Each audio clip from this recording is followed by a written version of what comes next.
l'heure, et, vous voyez, ça empiète comme ça sur le direct. Bon, bah, en tout cas, vous êtes tous au rendez-vous, merci. Allez, voilà, Meta Cagoule, le Diaris, Sally, appelle-moi Diego, ER Frère, Cacahuète, Aldo Lenzano, Ignace Boitaclou, Alex B, etc., etc. Bah, salut à vous tous qui êtes connectés ce soir, émission spéciale, c'était annoncé voilà depuis longtemps pour faire justement ce débunkage de l'invitation d'Asselineau. Mais avant tout, en petit prologue quand même à cette émission, quand même, voilà, on me dit bonsoir l'arrière-garde, est-ce que j'ai bu du bon thé? Oui, tout va bien. Voilà.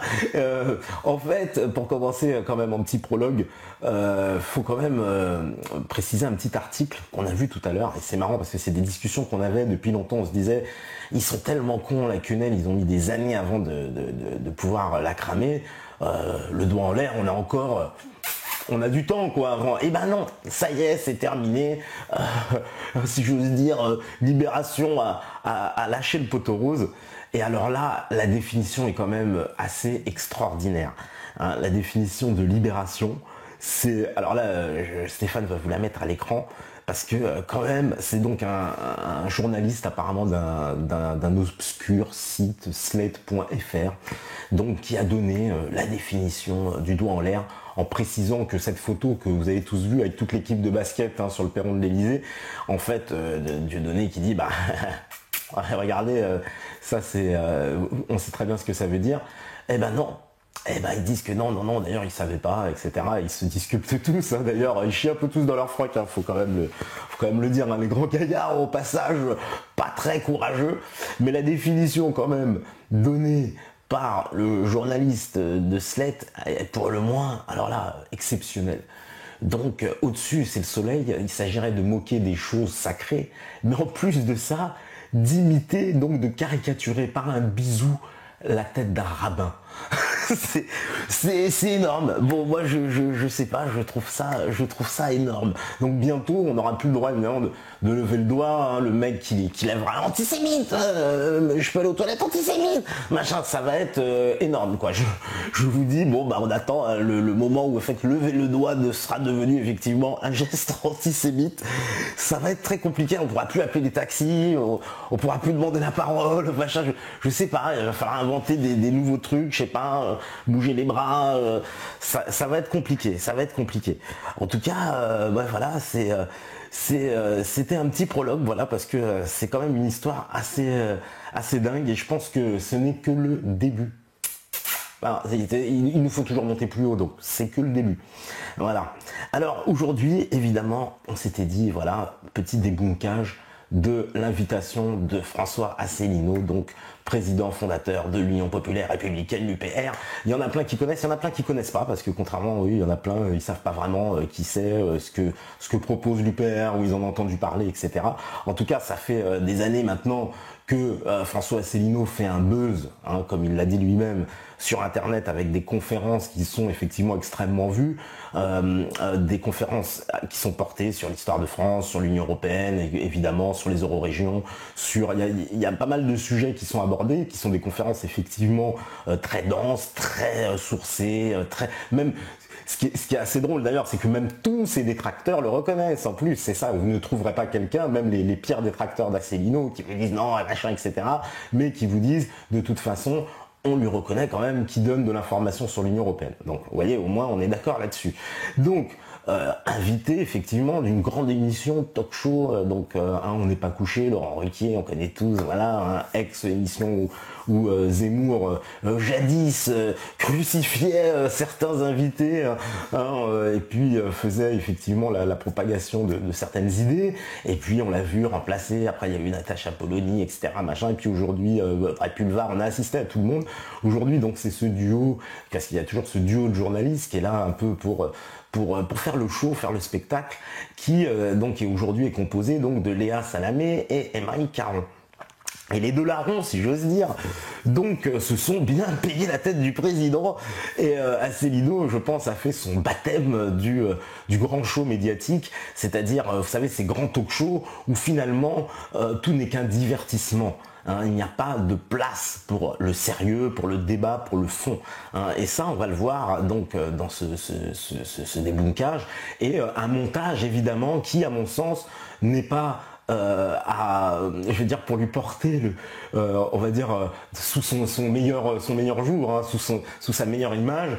Et on voit bien qu'il y a eu énormément de choses qui ont été évincées. Alors, François Asselineau lui-même le dit sur sa page, qu'il a abordé un certain nombre de thèmes qui ont été coupés au montage, que certaines réponses, évidemment, ont été écourtées, etc. Donc, l'image, évidemment, qu'il laisse de l'impression générale pour, on va dire, la personne qui le découvre ce jour-là, c'est un peu quelqu'un, on va dire, d'assez... voilà, qui s'énerve, qui ne connaît pas bien ces choses, qui pédale dans la semoule, l'absolument contraire en fait de ce qu'il est, quand même pour ceux qui le connaissent, et même ses détracteurs, je le dis, le reconnaissent, il est quand même assez pointu sur ces sujets, c'est la moindre des choses qu'on peut lui reconnaître quand même. Et donc là, évidemment, on va comprendre pourquoi cette prestation a été pas terrible. Qu'est-ce qu'on me dit? Si Asselineau est un âme, je suis même pas un microbe, Aldo Lenzano. Oui, voilà. Ne penses-tu pas que l'État va interdire l'exportation d'ananas en provenance d'Iran? Certainement, même les ananas vont être tout simplement interdits, déclaré antisémite. Voilà. Oui, Asselineau reste un âne, on va voir. On va essayer d'analyser, parce que c'est un peu, je dirais, facile de juger comme ça, a posteriori, ce qui s'est passé ce jour-là. Voilà. Et on va mettre la vidéo de l'autre côté. Maintenant, vous avez l'habitude, hein, c'est en live, en direct, comme on dit. Voilà. Et voilà. Alors, ça commence. Il est temps de passer à notre invité politique de la semaine. Je sais que de nombreux téléspectateurs s'interrogent. Mais qui c'est? Pourquoi lui? Alors, ça commence bien, voilà, puisqu'on vous pose l'interrogation, on vous le dit, voilà, mais qui sait, pourquoi lui? Donc c'est l'inconnu du soir, c'est un peu le grand dîner de cons qui se prépare, hein. On vous explique, bon, voilà, pourquoi lui, etc. Vous voyez comment déjà vous êtes en joint à penser, on vous pose un cadre, on vous laisse pas dire, oui, il a fondé son parti, etc. Puis vous laissez, après tout, vous faire votre idée. C'est pas la première fois qu'il y a un inconnu, entre guillemets, qui passe dans une grande émission de télévision, ou du moins inconnu pour les gens ce jour-là, mais de toute façon on connaît le principe de la télévision, comme ça aussi c'est quelque chose à décrypter. Si justement François Asselineau il passe là, c'est aussi parce qu'il n'est plus un inconnu, hein, d'une façon générale. La télévision justement, à part dans les télé-réalités à la con, et c'est bien pour des objectifs, on va prendre quelqu'un pour le faire connaître, mais là nous expliquer d'entrée, ah bah non, mais il est pas connu, pourquoi lui là? Bah non, bah on a vu tout un tas d'hommes politiques défiler, on pouvait se poser la question aussi, bah pourquoi lui, hein, voilà, pourquoi pas lui, j'ai envie de dire. Alors, le son est-il assez fort par contre? C'est parfait pour moi. Il est énarque, inspecteur des finances, passé par les ministères de Pierre Bérégovoy, d'Édouard Balladur ou encore de Nicolas Sarkozy. Voilà, donc la présentation est faite. Et il est vrai que, de toute façon, Asselineau est inspecteur des finances, il est vrai, bon, on vous présente un CV, vous allez voir, quand même, un peu classé. Alors on nous a parlé de Pierre Bérégovoy, la seule personnalité de gauche, un peu dans ce palmarès glorieux. Mais il a été aussi également proche du Rassemblement pour la France de Charles Pasqua. Pas bien, mais, déjà il y a un mais, donc déjà c'est pas bien. Donc le mais, donc le mais indique déjà la volonté de nous expliquer que bon, voilà, oui bon, Pierre Bérégovoy, etc., tout ça reste acceptable, mais, et là on arrive sur Charles Pasqua. Anti-européen convaincu, ça c'est sûr. Anti-européen convaincu. Voilà, ça aussi c'est posé. Anti-européen convaincu.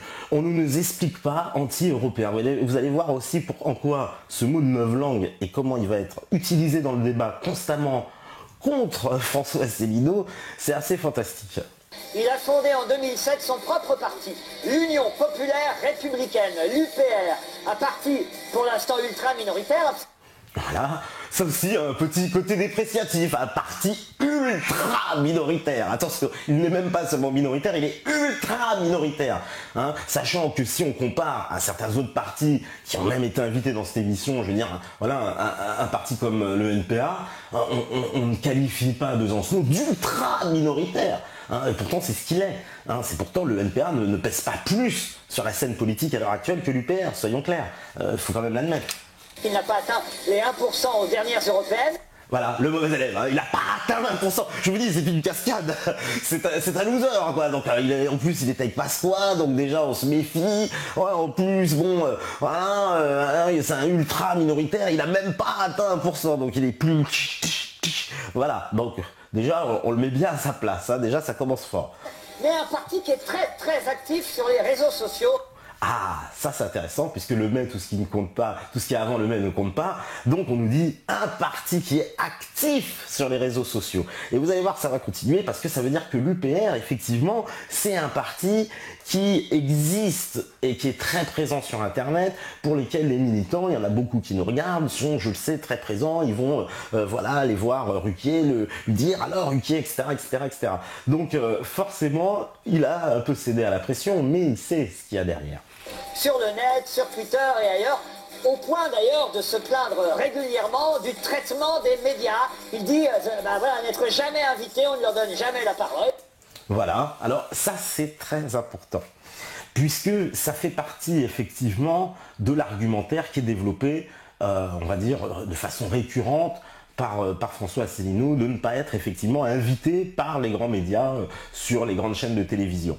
Et donc, cet argument, qui est l'argument de base, qui pourrait dire mes analyses, je vous dérange, vous ne m'invitez pas, il est détruit d'entrée dans cette émission, vous disant non, la preuve, vous êtes là dans la plus grande émission politique française, entre guillemets, puisque il n'y a plus d'émission politique à la télé française, et donc c'est une émission, en tout cas, où sont passés les plus grands hommes politiques. Donc l'argument qui consiste à dire oui, on ne m'invite pas dans les médias, je suis boycotté parce que je dis la vérité, eh ben il est caduc d'entrée, c'est-à-dire on ne pourra même pas le présenter pendant l'émission, et vous allez voir que c'est pernicieux justement, et comment ils vont le descendre là-dessus, sur cette stratégie-là. Ce soir, on va prouver que nous, au moins, on fait le contraire. Et ben voilà. Et en plus, il le dit lui-même, hein, voilà. Et nous, on va prouver qu'on fait le contraire. Et effectivement, il faut effectivement le prouver, mais ils vont prouver pour détruire l'argument d'Asselineau. Mais ils ne vont en rien débattre du fond. Hein. L'objectif de l'UPR, vous allez vite le comprendre, c'est de sortir de l'euro et de l'Union européenne. Mais on va surtout essayer de deviner et de savoir ce soir qui est vraiment Monsieur François Asselineau. Voilà. Donc, ça c'est important. Il nous explique, il nous dit, ce soir, l'objectif, c'est de sortir, vous allez comprendre que l'UPR, c'est de sortir de l'Union européenne. Mais vous allez savoir qui est François Asselineau. Parce que voilà, on n'est pas là pour parler justement ni des idées ni du programme de l'UPR. On est là pour parler de François Asselineau, et c'est le procès de François Asselineau qui va s'ouvrir, comme on aurait pu le deviner. Que voici, notre invité politique est François Asselineau. Bon, ça commence plutôt bien, les applaudissements, les rires, c'est plutôt bon enfant au début. Faut bien le dire. Alors, vous allez remarquer, je vous invite à regarder la tête de Caron et de Léa Salamé, et le réalisateur, vous allez voir, volontairement, il salue, voilà, c'est Ibrahim Malouf, et ensuite, vous allez voir, déjà, vous avez vu la tête de Caron, et ben le plan d'après, on ne voit pas leur tête, hein, quand tu lui serres la main, c'est bizarre, alors qu'il le regardait très mal, hein, visiblement. Hein, le piège est déjà enclenché. Voilà.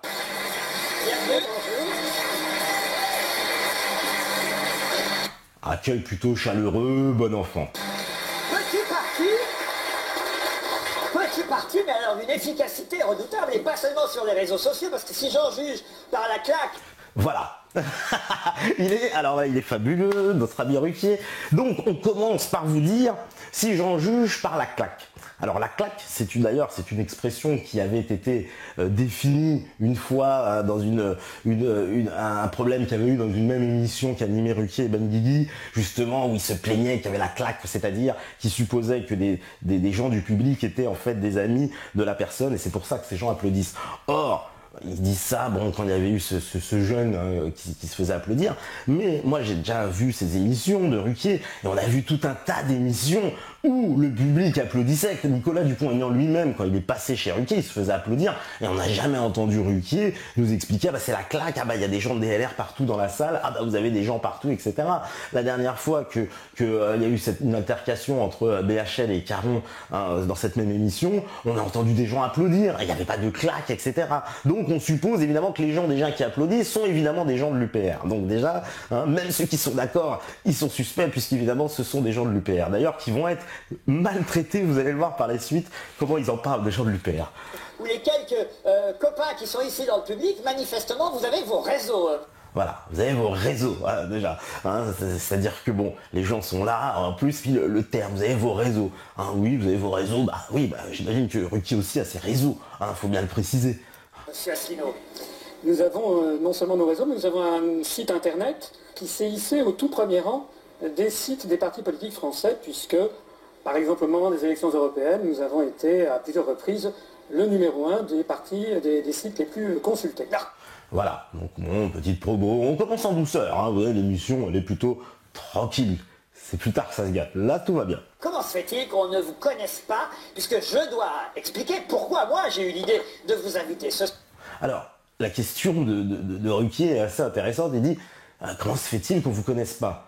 Mais il nous expliquait quand même avant qu'il était harcelé sur les réseaux sociaux et harcelé de partout par des gens qui le connaissent. Donc finalement, il y a quelque chose d'assez paradoxal dans cette question. Hein, comment se fait-il qu'on ne vous connaisse pas alors que tout le monde vous connaisse? C'est que peut-être c'est moi qui suis trop con. Moi je pourrais dire, et pourquoi je suis trop con? Parce que la question est anormale de base. Hein, je sais pas, c'est de base. Alors, ça fait à peu près un an. Un an que sur Internet, sur Facebook, sur Twitter, je reçois des tweets. Mais pourquoi vous n'invitez pas François Asselineau? Ah ben voilà, il le dit lui-même. Il reçoit des tweets, des Facebook, des messages.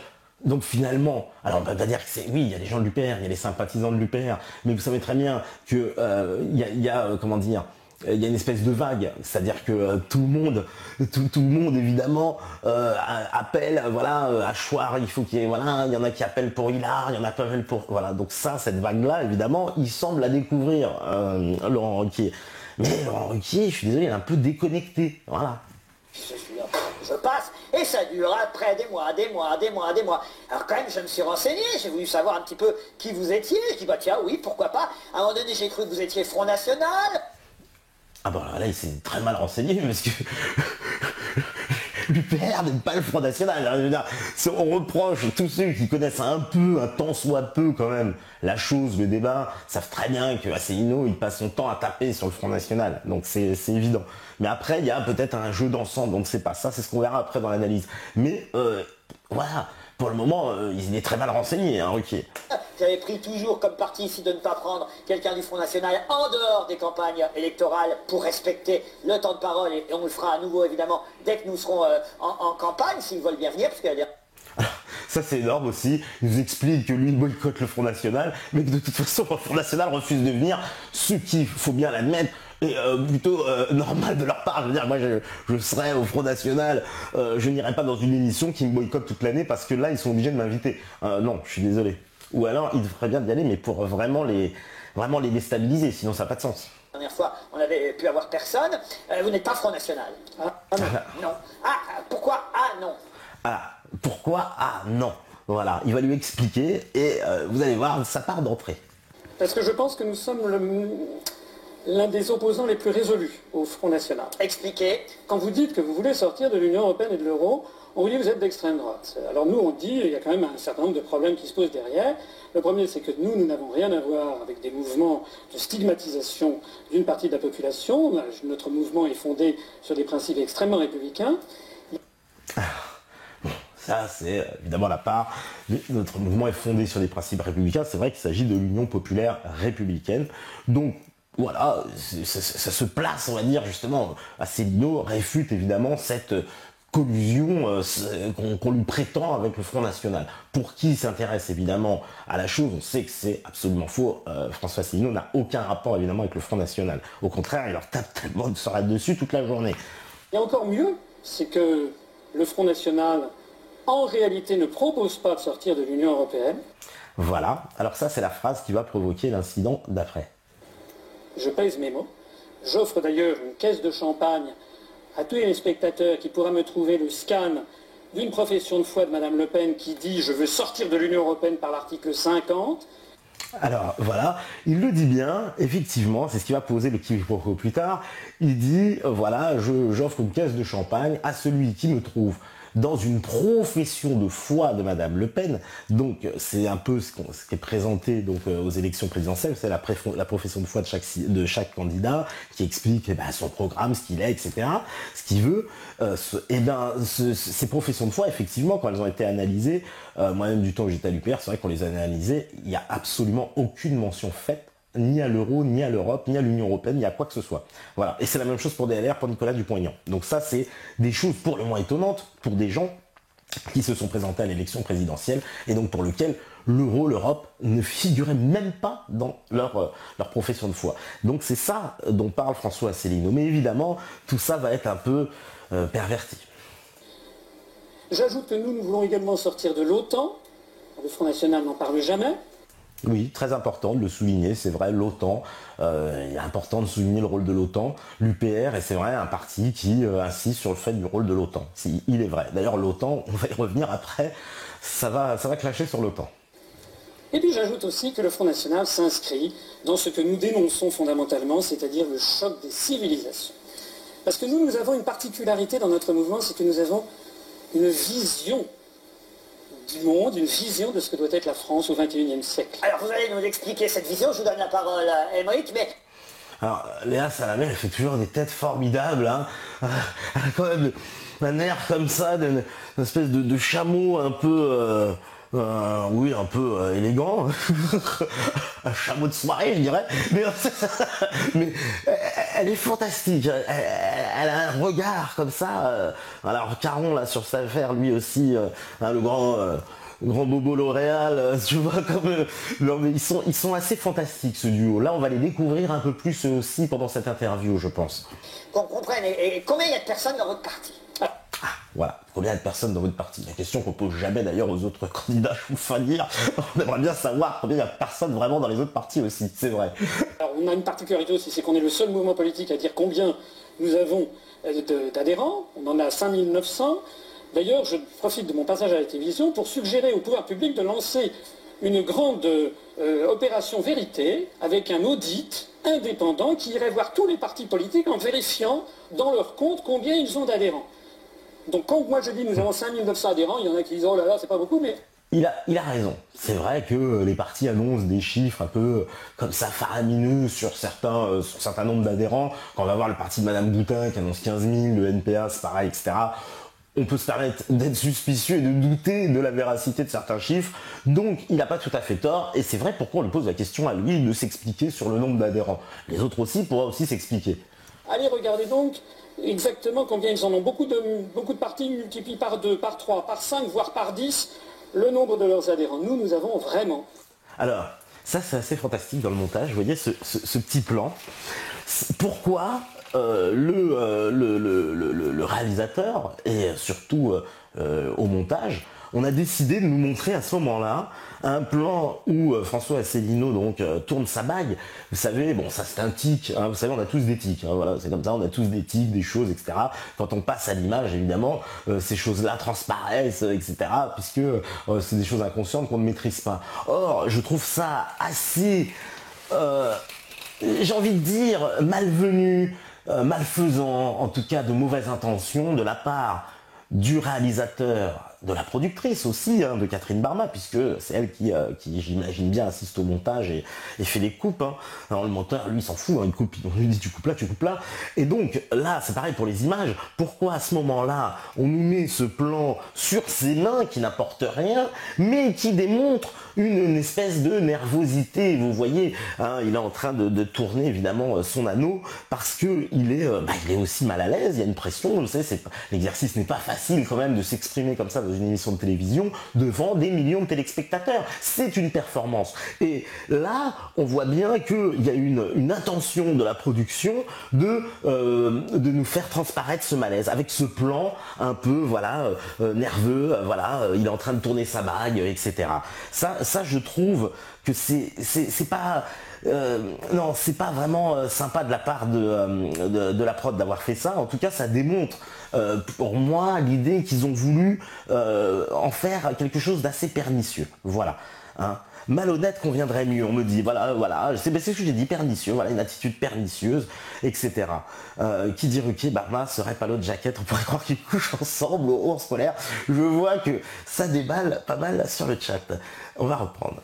Alors, voilà. 5900 adhérents. Et par ailleurs, des milliers et des milliers de sympathisants. J'ajoute que nous nous sommes présentés aux élections européennes. Nous avons fait un score relativement modeste à...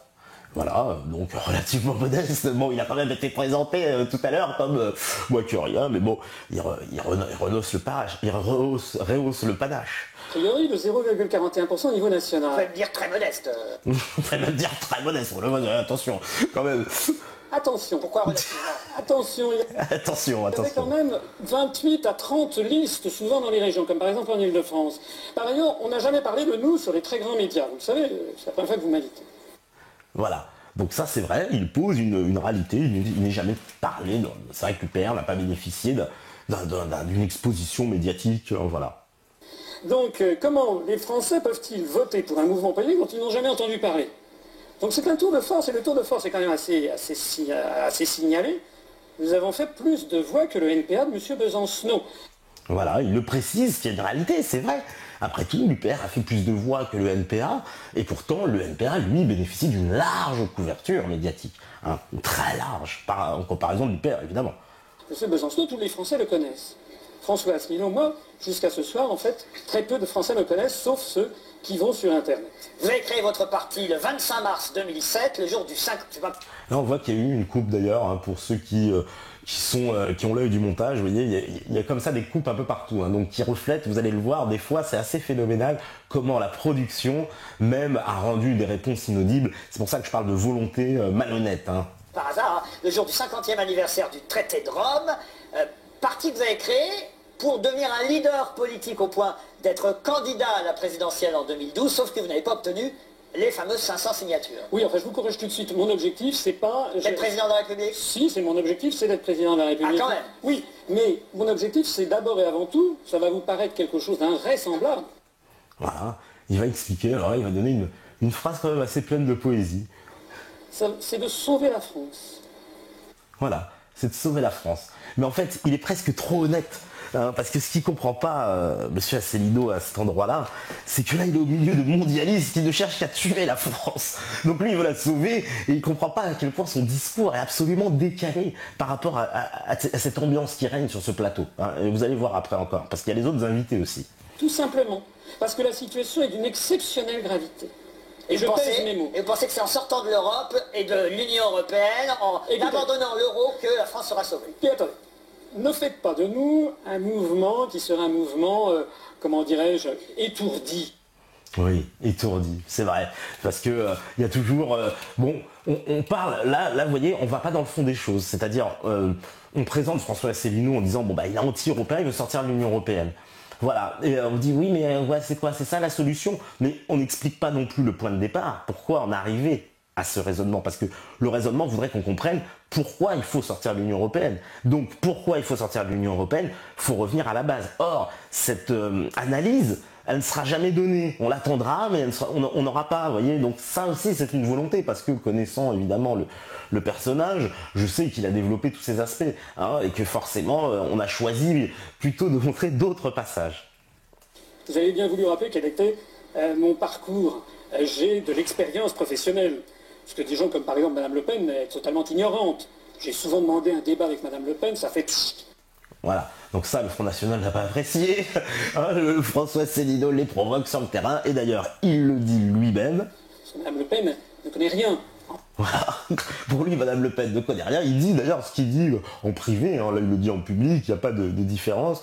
Pour lui, Mme Le Pen est une incompétente, et en plus elle refuserait le débat avec lui, ce qui il la met au défi. En définitive, son seul mérite c'est d'avoir été... Ah, vous avez vu la tête de Léa Salamé à ce moment-là, qui le fusille, regarde, elle est absolument fantastique Léa. Hein, ah, ma grande Léa. Ah ouais, il nous a fait un plan d'ailleurs, le réalisateur, pour nous montrer l'agacement, toute la haine qu'elle lui porte. C'est assez fantastique, comment on peut détester quelqu'un sans le connaître. Il avait hérité d'un mouvement politique. Nous, c'est à l'issue de beaucoup de réflexions de ma part, et puis des gens qui m'ont rejoint, nous avons des talents qui nous ont rejoints. Nous avons une analyse très précise de la situation qui ne correspond à aucune autre analyse des autres partis politiques français. Voilà, donc il montre la spécificité de l'UPR, c'est vrai. Est-ce que ce n'est pas là aussi quand même un peu de dire oui, bah nous possédons la vérité contre tout le monde. Peut-être bien que alors ce que pensent beaucoup de gens à l'UPR, c'est que oui, on possède une espèce de vérité, mais peut-être bien que la vérité en soi, il n'y en a pas, je veux dire, même s'il n'y a qu'une vérité, peut-être que les réponses aussi sont multiples, peut-être qu'il n'y a pas qu'une vérité, parce que sortir, voilà, par exemple cette phrase, je sais qu'elle énerve les gens du PRCF, parce qu'ils disent, bah, nous aussi on veut sortir de l'OTAN, nous aussi on veut sortir de l'UE, nous aussi on veut sortir de l'euro, et on l'a dit dès le début, ça fait aussi, ils l'ont dit depuis 2006, depuis 2004, pareil pour le MPEP, pour Nikonov, etc. Donc cette phrase-là, effectivement, a l'art d'agacer aussi certaines parties. Mais nous disons que la situation politique française, le problème numéro 1 de la France, c'est que les Français ne dirigent plus leur propre pays. Ils élisent des marionnettes, que ce soit M. Sarkozy, que ce soit M. Hollande, M. Tartemure ou Mme Tartemuche. Demain, aucune décision ne pourrait être prise par les représentants du peuple français, en termes stratégiques j'entends. Tout est décidé par 3 institutions. Voilà, donc évidemment, là, il donne une définition qui, somme toute, beaucoup de gens pensent la même chose, quoi. En France, à l'heure actuelle, on ne décide de rien, hein. Et pourtant, voilà, il va se faire, évidemment, allumer sur ce côté-là. La Commission européenne à Bruxelles, le Banque centrale européenne à Francfort et l'OTAN qui dépend de Washington. C'est exactement ce que dit Marine Le Pen. Voilà, ça, alors on y avait le droit, Léa rentre en scène si j'ose dire, donc ça c'est le discours de Marine Le Pen, hein, donc Marine Le Pen, mais ce qu'elle oublie de nous dire Léa Salamé, c'est ce que je disais tout à l'heure, c'est aussi le discours, et c'est là que même Asselineau il pêche, peut-être à dire que l'UPR est le seul parti à porter ce discours, puisque finalement, il devrait dire, mais non, il y a d'autres partis, regardez, le PRCF aussi, il pense la même chose, le MPEP, etc., puisque ce sont des partis de gauche, dits de gauche, entre guillemets. Donc, c'est de ça, au lieu de dire, oui, il n'y a que moi qui pense ça, bah non, on est plein à penser ça, avec plusieurs différents, et qui ne sont pas le Front National, et qui rejettent le Front National. Donc voilà, pour enlever les arguments à cette dame de dire que, comme si, oui, effectivement, le Front National en parle, mais ce n'est pas dans ses priorités, il faut bien le dire. Oui, mais c'est exactement ce que dit Marine Le Pen. Oui, mais Mme Le Pen... Que tous décident à la BCE, à la Commission européenne et au Parlement européen. Oui, Oui, bah, c'est ce que dit Mme Le Pen, mais est-ce que c'est vrai ? Parce que comme ce serait dit par Mme Le Pen, ce que veut nous faire croire cette dame, c'est ça, vous voyez, la subtilité du monde médiatique, comment il nous est présenté, c'est nous dire que forcément, parce que cette chose serait dite par Mme Le Pen, ce serait faux. C'est parce que c'est Mme Le Pen qui l'a dit, bah c'est faux. Ou alors c'est erroné, parce que c'est Mme Le Pen. C'est quoi cette façon de penser? Ça, c'est la façon de penser justement de ce monde médiatique qui a posé comme ça on va dire, les contours d'une réalité, mais qui est complètement, en fait, qui est complètement caduque. Oui, Madame Le Pen a déclaré que la Banque Centrale Européenne, etc., tout se décidait au Parlement Européen, la Banque Centrale Européenne. Mais quand bien même, c'est pas parce que c'est Madame Le Pen qui l'a dit que ce serait faux. Absolument, faut quand même remettre les choses en place. Donc cette dame, c'est juste de porter l'argument du taser idéologique qui est que de toute façon, vous pensez comme Madame Le Pen. En fait, voilà. C'est juste pour vous faire porter ça. Vous savez, c'est comme le truc, moi je suis pas d'accord avec ce qui se passe en Israël. Bah t'es un antisémite. Voilà, et puis il n'y a plus d'argument derrière, il n'y a rien voilà, c'est le truc, le taser idéologique, encore. C'est exact, c'est tout à fait ce qu'elle dit, sauf que Mme Le Pen ne propose pas de sortir de l'Union Européenne, je vous propose... Si, elle le propose dans son programme. Elle le propose dans son programme. Alors il faut savoir, là, il faut quand même être honnête, et reconnaître à César ce qu'il y a à César, puisque nous, on va dire, hein, on est plus informés, semble-t-il, que Léa Salamé, en tout cas sur ce qui se passe. Et il faut admettre que dans cette avancée sur l'idée de sortir de l'Union Européenne, c'est une idée qui est venue de l'UPR et qui a fait son chemin chez les adhérents du Front National, parmi la base du Front National, au point de remonter jusqu'à la tête. Hein. Et aujourd'hui, effectivement, sur cette question, le Front National a établi maintenant dans son projet de faire un référendum pour demander l'avis aux gens, parce que, j'ai envie de dire, sous les coups de boutoir de l'UPR, faut quand même le reconnaître, puisqu'il y a encore quelques années, le Front National, il était hors de question question de sortir de l'Union européenne. Et même encore aujourd'hui, hein, j'ai vu des responsables du Front National qui disent mais non, on ne sortira pas de l'euro, etc. Donc c'est pas très clair. Mais j'ai vu Philippot dire oui, lui Philippot qui est le plus upérisable, entre guillemets, hyper compatible. Philippot a complètement intégré, complètement absorbé le discours de l'UPR. Et donc aujourd'hui, le Philippot, il dit clairement oui, bah, on va faire un référendum, on proposera un référendum. Et il est vrai que le Front National aujourd'hui propose un référendum sur la sortie de l'Union européenne, mais à cause de l'UPR, il faut bien le reconnaître, c'est pas l'inverse. C'est l'UPR qui a été en pointe sur cette question de l'Union européenne, qui a porté la plus grande remise en question de l'Union européenne, c'est-à-dire jusqu'au bout. Et à ce moment-là, oui, on a vu là le Front National, sous ses coups de boutoir, sous les coups de la base, céder pour finalement prendre une position qui soit, j'ai envie de dire, presque mi-figue, mi-raisin, un peu, qui contentera tous les adhérents parce qu'ils se diront on va faire un référendum, mais quelque part qui n'est pas affiché comme une position claire, parce que tous les problèmes auxquels nous sommes confrontés aujourd'hui, les grands problèmes stratégiques, de toute façon nous font revenir à l'Union européenne puisqu'on décide de rien. Donc à partir de là, je suis désolé, Madame Léa Salamé, mais si aujourd'hui Marine Le Pen nous explique que tout se décide effectivement à la Banque Centrale Européenne, au Parlement et à la Commission, eh ben je suis désolé, c'est la réalité, que ça vous plaise ou non, et que ce soit Marine Le Pen ou pas qui le dit. Montrez-moi une profession de foi. Je suis désolée, je ne suis pas venue avec la profession de foi de Marine Le Pen. Justement, je suis venu avec la profession de foi. Voilà, alors là, il va marquer des points là, Asselineau, ça c'est là. Bah d'ailleurs, alors cette séquence est très importante, je pense, pour le reste de ce qui va se passer ensuite. Parce que là, c'est la séquence où Asselineau va marquer des points. Donc vous avez vu, il se fait provoquer par Léa Salamé, oui, mais vous êtes comme Marine Le Pen. Asselineau la reprovoque en lui disant, bah, trouvez-moi dans la profession de foi le passage où elle parle de l'Union européenne. Elle se dit, bah, je ne me balade pas avec la profession de foi. Et là, bah, moi justement, moi je me balade avec, justement, pour un peu, en gros, éviter de raconter des conneries. C'est un peu ce que j'ai envie de dire. Et là, il marque des points. Et regardez bien. Voilà. Il y a, alors là, c'est à peine visible. Il faut aller très très vite. Il faut regarder Aymeric Caron qui jette un petit regard comment dire, voilà, il va jeter un petit regard à Laurent Ruquier. Regardez, il jette un petit regard à Laurent Ruquier. Alors c'est peut-être pas perceptible, je sais pas si on peut faire un petit zoom. On voit donc quand il lui apporte, lui ne regarde pas Asselineau qui rapporte ça, il regarde Laurent Ruquier.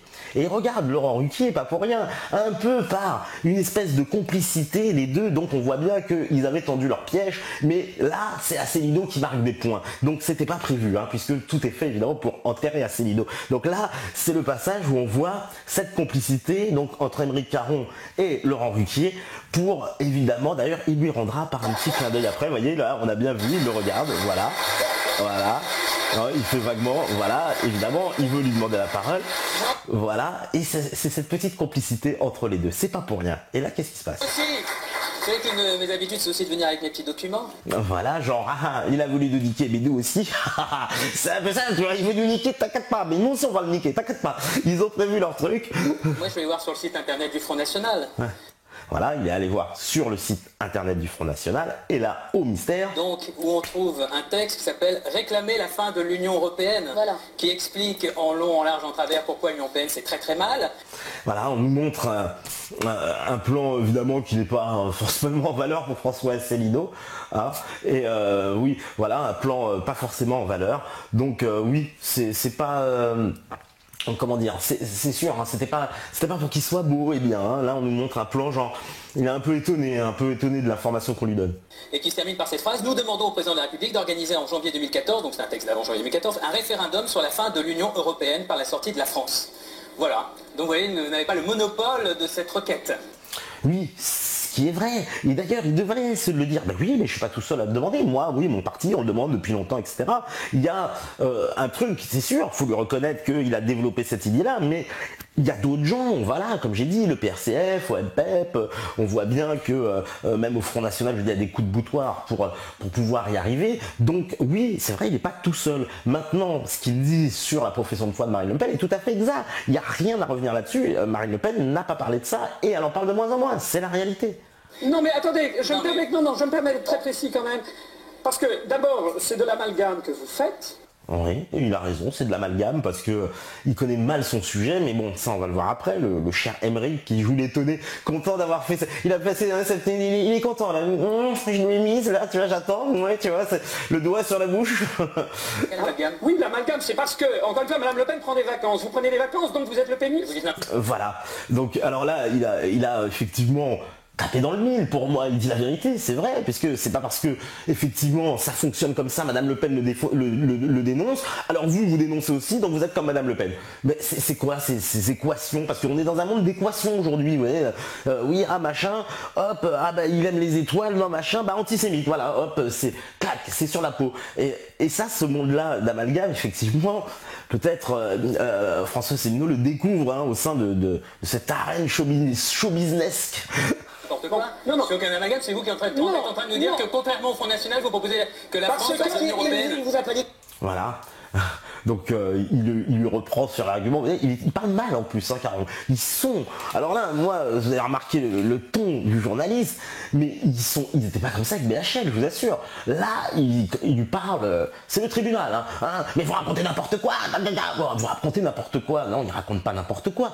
Hein. Vous étiez le pénis pour n'importe quoi. Et d'ailleurs, il a du mal à parler. Vous voyez, Asselineau un peu dépassé parce que honnête homme, un peu, j'ai envie de dire trop poli, qui demande la parole. Alors que dans ce genre de talk show, finalement, vaut mieux être un gueulard et s'imposer. Et c'est peut-être ce qui lui a manqué, justement, de ne pas s'imposer. Vous allez voir, il se laisse dépasser des fois. Vous racontez, alors, je suis en train de vous dire que vous mentez, voilà. Voilà, c'est extraordinaire. Vous racontez, vous mentez. Donc il passe pour un menteur en plus, carrément. Il passe pour un menteur. Donc on va dire carrément que ce mec-là est un menteur. C'est quand même extraordinaire. Non, je ne mens absolument pas. Trouvez-moi sur la profession de foi du Front National. Alors, vous voyez, ils font exprès, évidemment, de ne pas parler de la même chose. En plus, Yannick Caron, il va lui reprocher après. Mais Asselineau, il parle de la